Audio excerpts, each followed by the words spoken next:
नमस्कार श्रोता मित्र, वेद पाठशाला की अगली कक्षा में आपका स्वागत है। यह संपूर्ण पवित्र शास्त्र के प्रत्येक पुस्तकों के सर्वेक्षण का एक भाग है। हमने पुराने नियम के सभी पुस्तकों का सर्वेक्षण किया, फिर नए नियम के चारों सुसमाचार का भी सर्वेक्षण किया और उसके बाद नए नियम के ऐतिहासिक पुस्तक प्रेरितों के कार्य का भी सर्वेक्षण समाप्त किया। अब हम नए नियम के अगले भाग में आते हैं, जो पौलुस प्रेरित के पत्रियों के नाम से जाने जाते हैं। आप लोगों में से कई लोग जो मेरे साथ पिछले अध्ययन में बराबर उपस्थित थे, आप लोगों को मालूम होगा कि मैंने बार बार कहा था कि पौलुस प्रेरित ने नए नियम के लगभग आधे भाग को लिखा है। कुछ कहते हैं कि पौलुस ने 13 पत्रियां लिखे हैं और कुछ कहते हैं कि उसने 14 पत्रियां लिखे हैं। और उसका कारण यह है कि कुछ लोग कहते हैं कि पौलुस ने इब्रानियों की पत्री को भी लिखा है और कुछ कहते हैं कि उसने इस पत्री को नहीं लिखा है। सो जैसे हम उसके उन 13 पत्रियों का सर्वेक्षण प्रारंभ करते हैं, तो पहले हम रोमियो की पत्री से प्रारंभ करेंगे। आपको पुनः स्मरण दिला दूं कि बाइबल में सभी पुस्तकें क्रमानुसार नहीं रखे गए हैं जिस प्रकार वे लिखे गए हैं। यह पौलुस की पहली पत्री नहीं है। विद्वान विश्वास करते हैं कि पौलुस ने रोमियो की पत्री को कुरिन्थ से लिखा है और उसके तीसरे मिशनरी यात्रा में उसने इसे लिखा है, अर्थात इफिसुस में सेवा करने के बाद उसने इस पत्री को लिखा है। जब आप इस पत्री के संदर्भ में आएंगे तो आपको ऐसे जानने के लिए अधिक समय नहीं लगेगा कि यह पत्री इसके सेवकाई के कुछ समय के बाद में ही लिखे गए हैं। सो जब वह मसीह विश्वास में परिपक्व हो गया, बड़ा अनुभव प्राप्त किया, तब उसने इस पत्री को लिखा है। रोमियो के लिए पौलुस की ये पत्री श्रेष्ठ ग्रंथ रत्न है। यह पत्री धर्म विज्ञान का एक श्रेष्ठ ग्रंथ रत्न है। इस पत्री का जो संदर्भ है वो रोमी मसीहों के लिए बहुत कम है। जिस प्रकार कुरिन्थियों और गलातियों को उनके साधारण समस्या के लिए लिखा गया है, उसी प्रकार रोमियो को भी लिखा गया है। परंतु एक और बात है कि यह पत्री किसी के साथ भी लागू नहीं हो सकता है, क्योंकि इसमें धर्म विज्ञान के महान कथन है। विद्वान विश्वास करते हैं कि पौलुस ने रोमियो के नाम पत्री इसलिए लिखी है क्योंकि रोम जो था वो पृथ्वी भर का राजधानी था। इस पत्री में विश्वव्यापी संदेश हैं। पौलुस इसे किसी को भी भेज सकता था। सो इस पत्री का संदेश सबके लिए है, आज हमारे लिए भी है। सो जैसे हम पौलुस के इस श्रेष्ठ ग्रंथ रत्न में आते हैं, तो आप उस धर्म विज्ञान के एक बड़े शब्द के विषय में वर्णन करते हैं और वो शब्द है दोष मुक्ति या न्याय संगत या धर्मी ठहरना। उस फरीसी और चुंगी लेने वाले के दृष्टांत में यीशु ने हमसे कहा है कि दो व्यक्ति मंदिर में प्रार्थना करने के लिए गए, एक चुंगी लेने वाला था और दूसरा फरीसी था। यीशु ने कहा, फरीसी अपने आप के विषय में प्रार्थना किया। वास्तव में उसने प्रार्थना नहीं किया, परंतु भीड़ में अपने आप को उसने बातें किया। उसने सबसे ये कह सुनाया कि वह कितना महान व्यक्ति है। उसने प्रार्थना द्वारा परमेश्वर से संबोधित नहीं किया। उसने कहा, हे परमेश्वर, मैं तेरा धन्यवाद करता हूँ कि मैं अन्य लोगों की तरह नहीं हूँ। मैं सप्ताह में 2 बार उपवास रखता हूँ, अपने कमाई का 10वां अंश देता हूँ।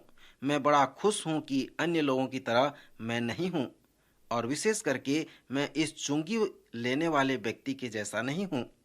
दूसरा व्यक्ति जो मंदिर में प्रार्थना करने के लिए गया था, जो चुंगी लेने वाला था, किनारे में खड़ा था, वह स्वर्ग की ओर अपनी आंखें भी उठाकर देखना पसंद नहीं किया, परंतु अपनी छाती पीटकर कहा कि हे परमेश्वर, मुझ पापी पर दया कर।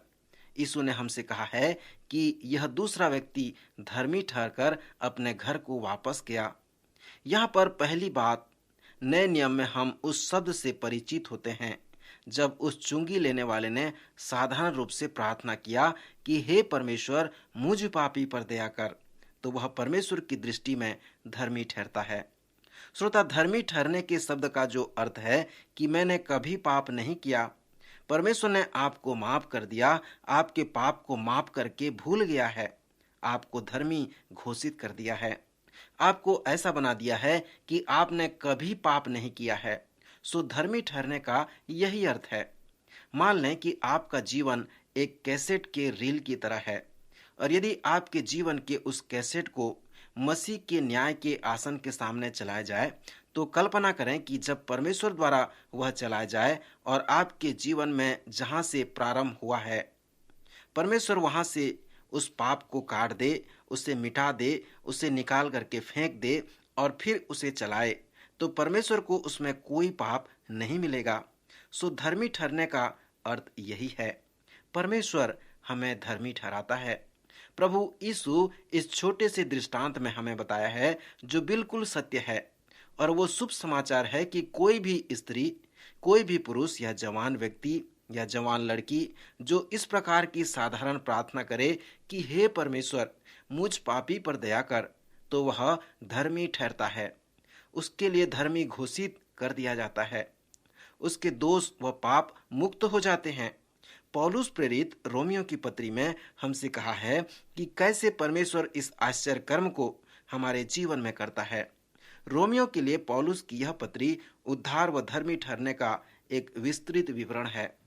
धर्मी ठहरने का जो अगला शब्द है वो है उद्धार। रोमियो की पत्री उद्धार व धर्मी ठहरने का एक विस्तृत विवरण है। इस पत्री में पौलुस ने हमें बताया है कि कैसे परमेश्वर पापियों को धर्मी ठहराता है। मित्र, इस शब्द पर थोड़ा विचार करें। ध्यान करने के लिए दो लोगों की कल्पना करें जो अपराधी ठहरे हैं। उन दोनों को बंदीगिरी या सुधारालय में 20 वर्ष के लिए भेजा जाता है। 20 वर्ष तक सुधारने के बाद एक व्यक्ति को छोड़ दिया जाता है। वह समाज में दूसरे लोगों की तरह फिर से चलने फिरने लगता है, क्योंकि उसके पास हमेशा ये दाग है, उसके जीवन में ये कलंक है कि वह अपराधी है। दूसरे व्यक्ति के पास अलग प्रकार का अनुभव है। उसके 20 वर्ष के होने के पहले 12 वर्ष में ही किसी ने मृत्यु की अंतिम घड़ी में अपना अपराध स्वीकार किया और उसे देखकर वह कायल हो गया। फिर जब उसका जांच पड़ताल हुआ तो सभी प्रमाण इस सत्य को सामने ले आए कि वह व्यक्ति निर्दोष है, और वास्तव में वह निर्दोष था। अब क्या उस प्रदेश की सरकार उसे क्षमा देगी? वह क्षमा के योग्य है, परंतु वह बंदीगिरी में गया है तो वह एक अपराधी के रूप में जाना जा रहा है। वह चाहता है कि सारा समाज ये जाने कि वह निर्दोष है, वह धर्मी है। मित्र, हमारी नैतिक नीति उसके लिए जो निर्दोष है ऐसा कर सकती है। यहाँ पर रोमियो को पौलुस की पत्री में पौलुस हमसे कहता है कि कैसे परमेश्वर के लिए जो पाप के अपराध में पड़ा हुआ है उसके लिए ऐसा परमेश्वर कर सकता है। हमारी नैतिक नीति ऐसे व्यक्ति को जो अपराधी है, निर्दोष व धर्मी नहीं ठहरा सकता, परंतु परमेश्वर ऐसा कर सकता है। रोमियो की पत्री में पौलुस कहता है कि कैसे परमेश्वर इसे पूरा कर सकता है। रोमियो की पत्री के 16वें अध्याय हैं। उन सभी अध्यायों में प्रथम पद से लेकर अंतिम पद तक नियमित वाद विवाद हैं। यहाँ पर मैं आपको कुछ कार्य देता हूँ। कृपया एक बार में बैठकर रोमियो की पत्री को पढ़ें और उन वाद विवादों पर थोड़ा विचार करें, उन तर्क वितर्कों को थोड़ा देखें। मैं इसलिए आपसे ऐसा करने को कह रहा हूँ कि इस पत्री में प्रारंभ से अंत तक का वाद विवाद है, तर्क वितर्क हैं। आप टीवी देखते देखते और इस पत्री को पढ़ते पढ़ते आप इस पत्री के तर्क वितर्क पर ध्यान नहीं कर सकते। सो इसे पढ़ते समय आपको एक मन के साथ पढ़ना होगा, ध्यान करना होगा, उन तर्क वितर्कों पर विचार करना होगा, तभी आप इसके भेद की बात को समझ सकेंगे। और विशेष करके इसे समझने के लिए आपको पवित्र आत्मा की आवश्यकता होगी। पवित्र आत्मा की सहायता से आप अधिक ध्यान लगाकर इस पत्री की तर्क वितर्क को समझ सकते हैं। मेरा मतलब यह है कि आप इस पुस्तक के रूपरेखा, उसके सार और उसके संदेश को प्राप्त कर सकते हैं। इस पत्री के वाद विवाद पर ध्यान करने की अपेक्षा उन 16 अध्याय के अलग अलग भाग का अवलोकन करें। इस पत्री के प्रथम 4 अध्याय हमें पाप से संबंधित लोगों के धर्मी ठहराए जाने के विषय में बताते हैं। इन प्रथम 4 अध्याय में पौलुस पवित्र आत्मा के द्वारा उन वाद विवाद को दर्शाते हैं कि हम पापी हैं। उसके बाद जब तक आप ये नहीं जानते हैं कि आप एक पापी हैं, आपको धर्मी घोषित नहीं किया गया है। इसलिए प्रथम 4 अध्याय पापियों के लिए उस सुंदर शब्द से संबंधित है जिसे हम धर्मी ठहरना कहते हैं।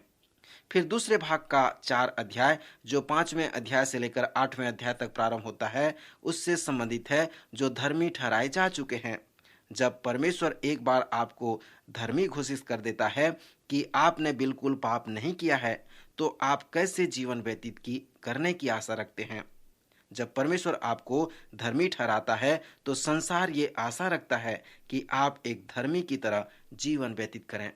परमेश्वर भी जब आपको धर्मी ठहराता है तो वह आपको धर्मी जीवन व्यतीत करने की आशा रखता है। अब आप धर्मी जीवन कैसे बिताते हैं? आप कैसे एक धर्मी व्यक्ति की तरह जीवन बिता सकते हैं? एक निर्दोष व्यक्ति की तरह आप कैसे जीवन जी सकते हैं? इस पुस्तक के दूसरे भाग के 4 अध्याय यही संदेश हमें देते हैं। इन 4 अध्यायों में पौलुस पवित्र आत्मा के द्वारा हमें ये अगुवाई करता है कि जो हम में संकट व समस्या है, उनके मध्य भी हम पवित्र आत्मा की सामर्थ्य से कैसे धर्मी जीवन व्यतीत कर सकते हैं।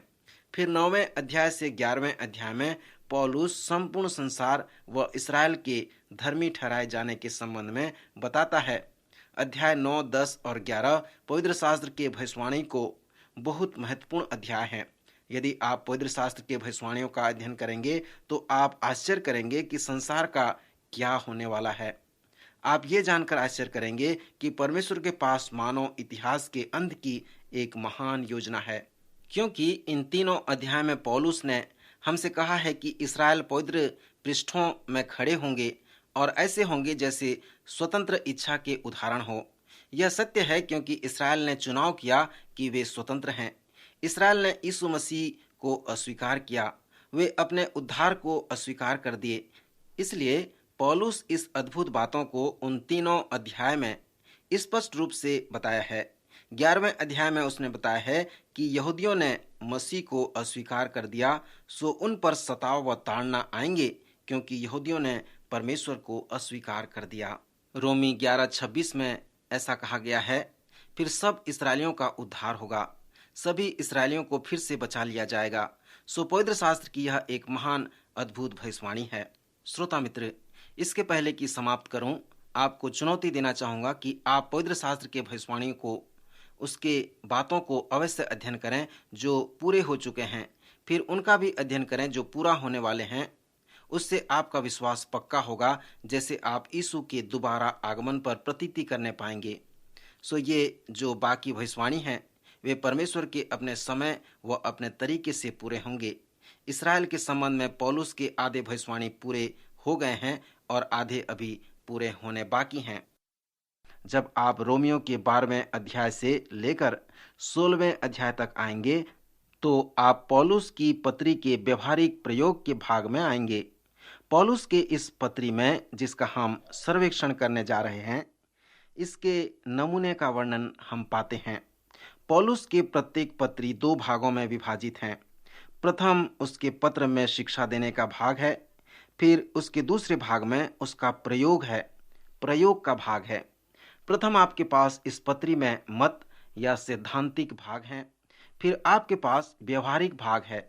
यदि आप पौलुस की पत्री में 6 अध्याय हैं तो वह प्रायः 3 अध्याय में शिक्षा देगा और 3 अध्याय में उसे प्रयोग करने के लिए, जीवन में उसे लागू करने के लिए आपको प्रेरित करेगा।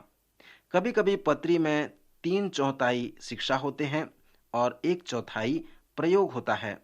आप हमेशा पौलुस की पत्रियों के विभाजन पर ध्यान करें। प्रयोग के प्रारंभिक भाग में वह इस प्रकार के शब्दों का प्रयोग करता है, अर्थात इसलिए या इस कारण। जब भी आप इस प्रकार के शब्द का अध्ययन करते हैं, पढ़ते हैं, तो वहाँ थोड़ा रुक जाएं और देखें कि वहाँ पर पौलुस क्या कहना चाहता है। इसलिए शब्द पत्री के प्रयोग वाले भाग में उपयोग किया गया है।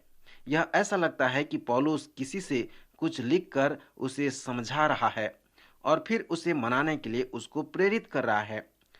इसलिए शब्द जहाँ कहीं भी उसके पत्री में है, वह प्रयोग के प्रारंभिक भाग का शब्द है।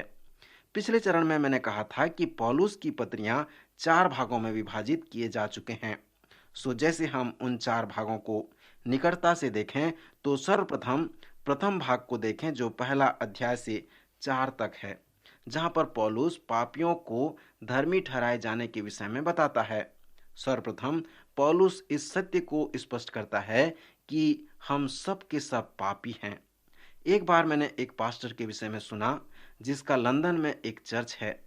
एक बार एक छोटी लड़की उस पास्टर के घर में आई, दरवाजा खटखटाई और पास्टर से कहा, मेरी माँ झुग्गी झोपड़ी में पड़ी हुई है, वह मृत्यु के बिस्तर में है और वह चाहती है कि आप उसके पास जाएं और उसके लिए प्रार्थना करें। झुग्गी का नाम सुनकर पास्टर उससे कहा, नहीं, माफ करना, मैं वहां नहीं आ सकता। बहुत विनती करने के बाद वो जाने के लिए तैयार हो गए और वो उस लड़की के साथ झुग्गी में गए और देखा कि उसकी माँ एक वेश्या थी और क्षय रोग से पीड़ित थी। जब पास्टर ने उसे नमस्कार कहा तो वह कहने लगी, क्या आप मुझे ठीक कर देंगे? क्या आप मुझे स्वर्ग में अंदर कर सकते हैं, क्योंकि मैं यहाँ मर रही हूँ। पास्टर इस प्रकार के लोगों के साथ कभी अनुभव नहीं किया था, परंतु वो उसे प्रभु यीशु मसीह के विषय में बताने लगा, पहाड़ी उपदेश के विषय में बताने लगा। फिर वह कहने लगी, पास्टर, यह मेरे लिए नहीं है। सो पास्टर ने विभिन्न प्रकार के उदाहरण देकर मसीह के विषय में उसे बताने लगा। अंत में उन्होंने कहा कि यीशु मसीह इस संसार में इसलिए आया क्योंकि परमेश्वर पिता ने उसे जगत में लोगों के पापों की क्षमा के लिए भेजा था, ताकि वह लोगों का उद्धारकर्ता बने। सो वह इस पृथ्वी पर अच्छे लोगों के लिए नहीं आया, परंतु पापियों के लिए आया, ताकि उन्हें मन फिराव का अवसर मिल सके। सो वो स्त्री मुस्कुराई और कहने लगी, हाँ, यह मेरे लिए ठीक है, इसके विषय में मुझे और अधिक बताओ। सो पास्टर यीशु के विषय में उसे बहुत बताया और उसने कहा कि जगत का उद्धारकर्ता धर्मियों के लिए नहीं, परंतु पापियों को बुलाने आया है, ताकि पापी पश्चाताप करे। सो पास्टर उसे कहानी बताते रहा और अंत में उसे स्वर्ग की ओर अगुवाई प्रदान किया। श्रोता मित्र, इसी प्रकार रोमियो की पत्री भी उन लोगों को संबोधित करती है जो पापी हैं, जो अपराध में पड़े हैं और जो जानते हैं कि वे पापी हैं और ऐसा लगता है कि पापियों के लिए है, वे इसे पसंद करते हैं। यदि आप ये नहीं जानते कि आप एक पापी हैं, तो पौलुस द्वारा लिखे रोमियो की पत्री को आप अवश्य पढ़ें। आपको कायल करने के लिए पवित्र आत्मा को अधिक समय नहीं लगेगा। आप जानने पाएंगे कि यीशु मसीह मेरे जैसे पापी के लिए इस पृथ्वी पर आया। इस प्रथम 4 अध्यायों में सर्वप्रथम पौलुस प्रेरित हमसे मनुष्य के विरुद्ध में परमेश्वर के क्रोध के विषय में बताया है, और वो क्रोध इस प्रकार है। पहले अध्याय के 18वें पद में हम पढ़ते हैं, परमेश्वर का क्रोध तो उन लोगों की सब अभक्ति और अधर्म पर स्वर्ग से प्रकट होता है, जो सत्य को अधर्म से दबोए रखते हैं। प्रत्येक समय परमेश्वर अपने सत्य को लोगों को दिखाना चाहता है, परंतु वे उस सत्य को देखना नहीं चाहते।